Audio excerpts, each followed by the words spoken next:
Hey everybody, welcome back to Pro AV Today. Selfishly, this is going to be one of my favorite episodes. At heart, I am a camera guy. I love the optics, I love the resolution increases, but what's been interesting about the last 5 to 10 years is that you've seen cameras that previously weren't accessible, even in broadcast settings, spread out to markets like House of Worship and localized sports and things like that. And one of the guys responsible for really leading that charge is my next guest. I've got Todd Musgrave on from Marshall. Todd, thanks so much for coming on today. Thanks for having me. It's quite flattering. Thank you. Well, Todd, it's flattering, but it's true. You guys over at Marshall are known really at scale for your great PTZ and POV cameras. And I know that whether or not you want to take a lot of credit for it, you have been the driver for a lot of that success, right? Whether that's in broadcast applications specifically, but even we can talk a little bit later about some of those UCC applications. But from a broadcast standpoint specifically, now we're talking about cameras that you guys are creating that are literally a 1/100th of the size of what we would think of when we're looking at those giant box cameras. Talk to me a little bit about where we are in the life cycle of really those POV and PTZ cameras for use in broadcast settings. So we started off about a decade ago, and really we've always been in broadcast, right? Marshall's been around for 40 years in broadcast, Pro AV, most of that time in monitors, heavy analytic monitors with waveform, vector scope, that kind of thing. And then so my job when I came to the company was to create another segment, which was POV cameras, right? Something that we first saw were very kind of security-ish, if you will. And it was my job to add all those broadcast features, right? The remote adjustability, the adjustment of iris or shading and other remote adjustable features in our cameras. Also with interchangeable lenses. So we created some flexibility, if you will, for the different POV shots. And then today we have stuff like our PT head that makes our little POV camera movable, right, and adjustable. You know, when you want to adjust to the right or the left or just slightly. So we've come a long way from our initial camera. We've incorporated more broadcast-centric feature sets. We've refined and refined signals. You know, because first thing that a broadcaster will do when you give them a camera is they'll plug it into a signal analyzer, right? They won't even look at the broadcast. They won't look at the quality of the color necessarily before they look at the signal and the structure of the signal and how much noise is on the signal. So we've refined for a many number of years. We've gotten better every generation, and I can't think of any sport on the planet that's not using our POV cameras to some degree for an extra shot, whether it be a backboard camera or in the pits of a race event, or even like warming up pitchers in Major League Baseball or on the backstop. So it gives me chills because really, I love hearing about the applications. I love hearing how our broadcast users are using them. Most importantly, what they want to see in the next generation.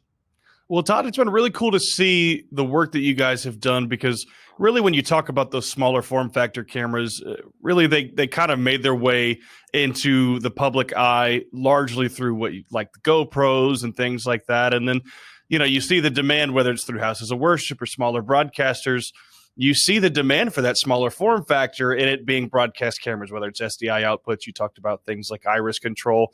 You guys have kind of been forced to innovate a lot of times before really the end user even knew that they wanted it. And that reminds me a lot of, if you remember the original XFL back in the days where they introduced the Skycam and really introduced the rebirth of the Steadicam.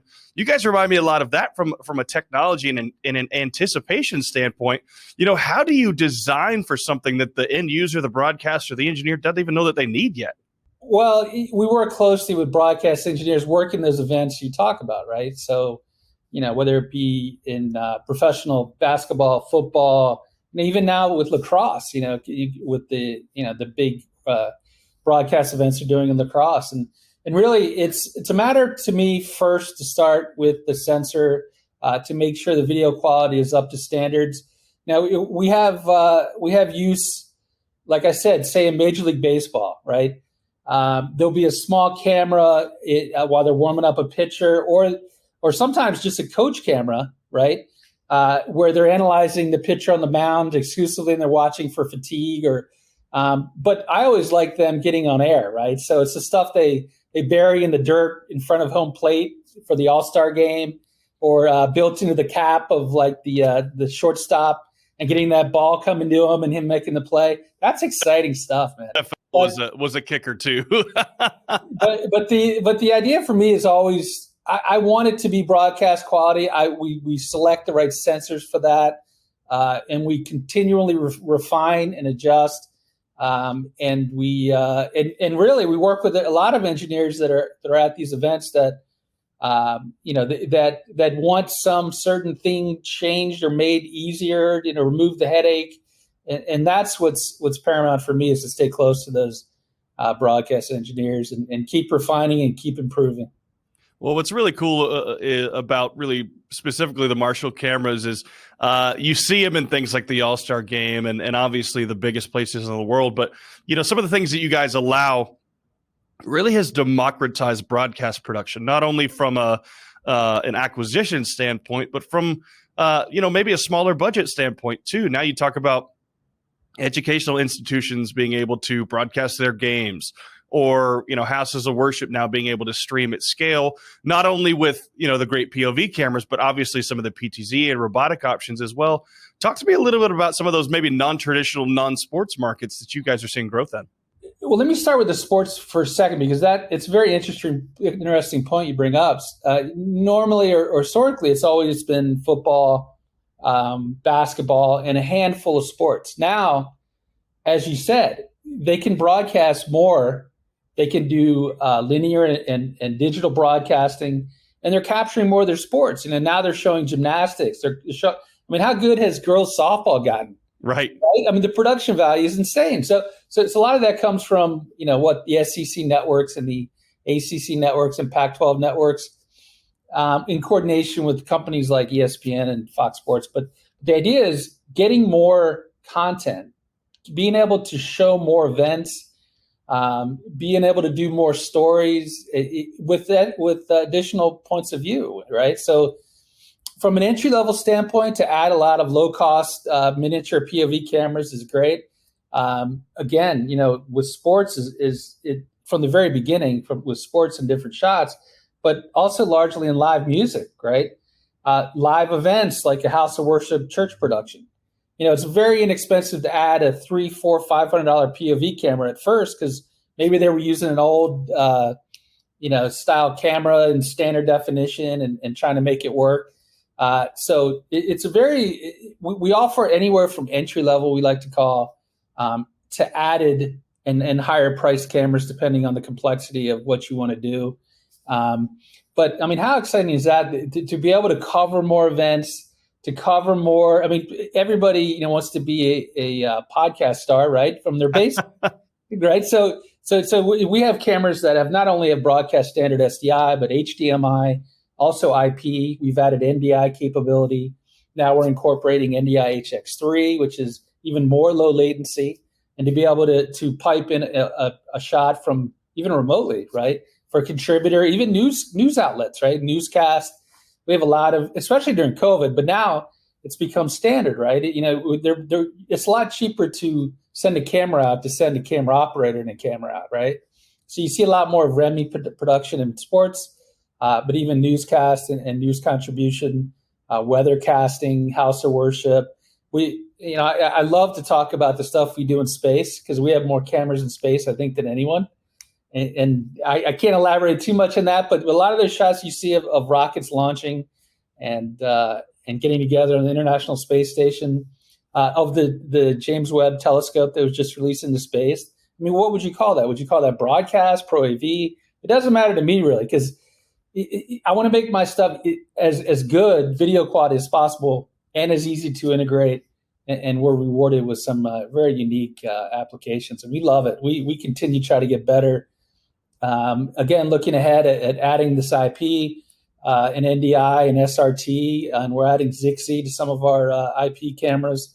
So we want to stay ahead of it. We want to make it easy, and we collaborate with a lot of companies, laterally speaking, to make sure it's compatible and easy to use. That's really what we like to focus on.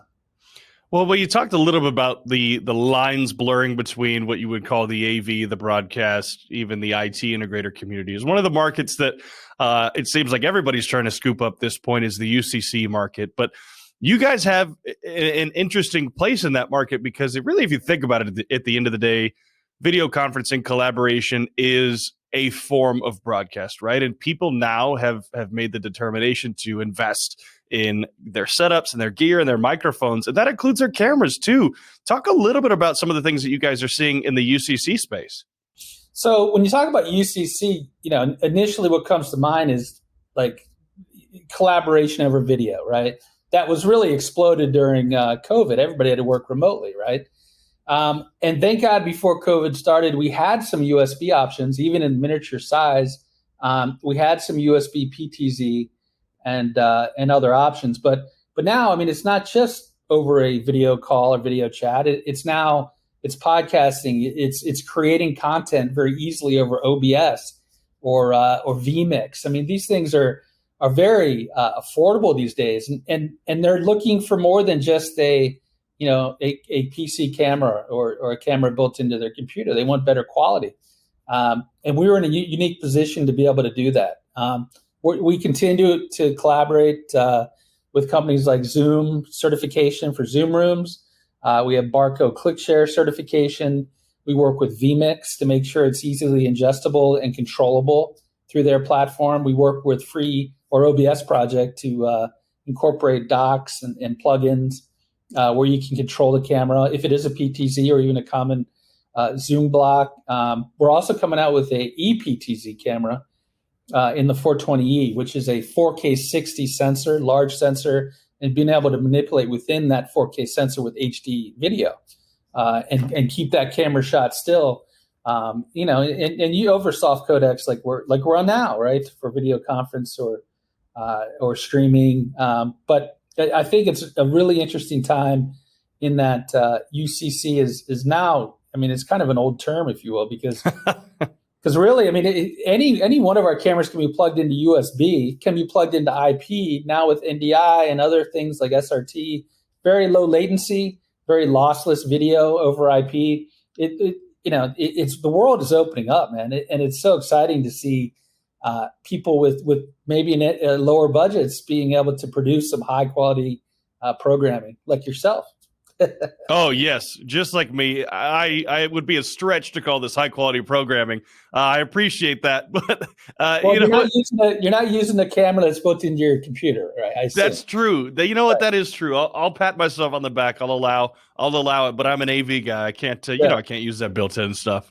No. What's exciting though is as you see broadcast grade cameras kind of dripping into newer markets. You talked a little bit about UCC, or the dated term UCC, if we will. But there's also an interesting new market, and it's very emerging, and we'll talk about it kind of on a higher level because nobody really knows quite where this market is going to go. And obviously I'm talking about AI broadcasting and AI technologies over cameras. And it's almost hard to even have a discussion about, because you talk about AI production and it can mean a lot of different things. For some, it might mean, hey, I've got the 4K sensor like you talked about, and I've got the 1080p tracking happening, right? Technically, that's AI production, but extrapolated all the way up to, hey, there's a machine making decisions on when we're cutting or when we need to zoom and when we don't need to zoom. And it's an interesting topic. So on a high level, Todd, talk to me about what you guys are just seeing demand for, right? Are people even asking for AI productions right now? So we get asked a lot for track and follow. As you talked about, we have a 4K sensor where you can move that HD image within it. But we also have a track and follow camera that's coming out that has AI capability. Recognizes faces, learns and recognizes faces. It learns how to move with the presenter. It uses AI to anticipate movement, so it's more natural.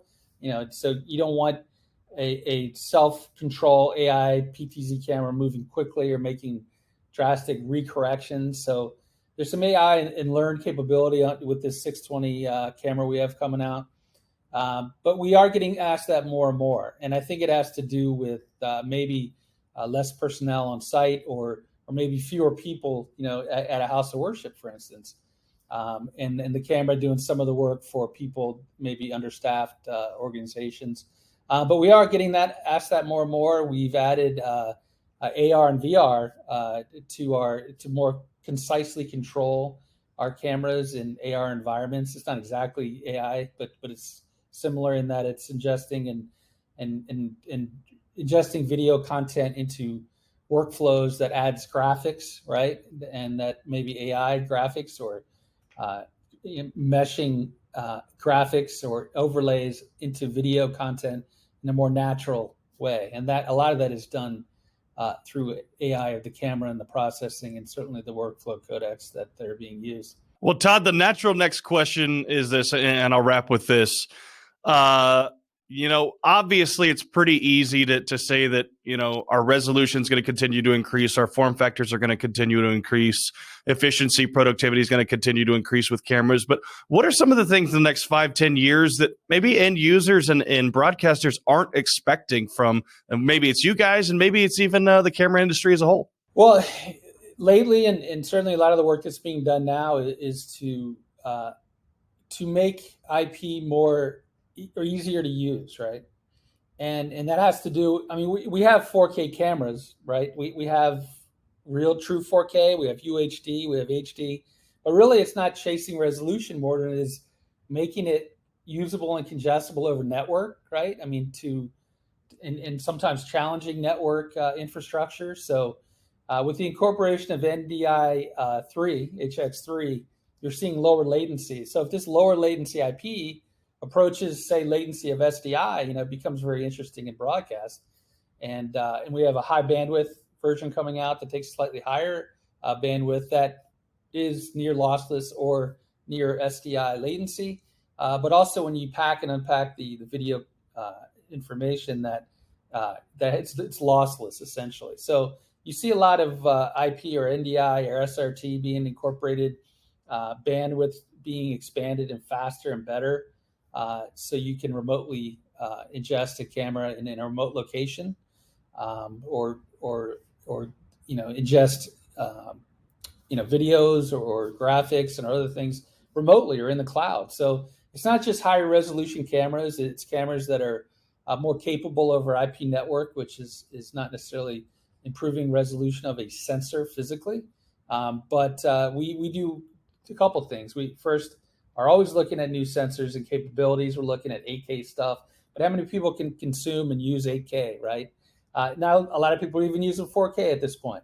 But to be able to use HD over challenging networks remotely with less people, REMI production is very interesting. And we work with a lot of companies to make sure that we're coding, we're making it marry and mesh well in the soft codecs that are being used. So not only higher resolution, but also incorporating some of the AI things that we talked about. And we'll continue to follow that and to see how we can use that in our cameras to make them smarter, right? Well, Todd, I'll give you the last word here. Shameless plug. I know you guys are out on the road this summer. Well, I guess we're outside of summer now. We can say that we're basically in fall. And throughout the next year, where are you guys going to be? And drop a couple booth numbers if you got them off the top. Yeah, so we're usually at the NABs. We'll be at the NAB East. We're going to be at IBC here and coming up real quick. So as all these trade shows open up, we'll be going to them and showing our latest and greatest. Next one will be IBC in several weeks. So we'll have a booth there. You put me on the spot. That's my job. I got to catch you on something you're not prepared for. Oh, it's brutal. So we're in hall. No, I'm going to, here we go. Okay, They're going to be at IBC. We'll if you can't find them, that's your fault. Here we go. I got it. Booth number 11 in C23. So hall 11, C23, which is a little bit different where we were in the past. But if you're looking for us, we'll be right next to the Atomos booth, right? So, but if you're looking for a camera for your production or live event, whether it be house of worship, broadcast, sportscast, newscast, All of our cameras can be found on our website, marshall-usa.com. Look, Todd, we appreciate you coming on the show today. Ladies and gentlemen, Todd Musgrave from Marshall Electronics, the father, I'm going to say this, the father of the modern POV camera. Wow. And I'm going to give you that. I love it. Thanks, Ben, for having us. I appreciate it. Absolutely. And thank you so much for joining. Tune in next week.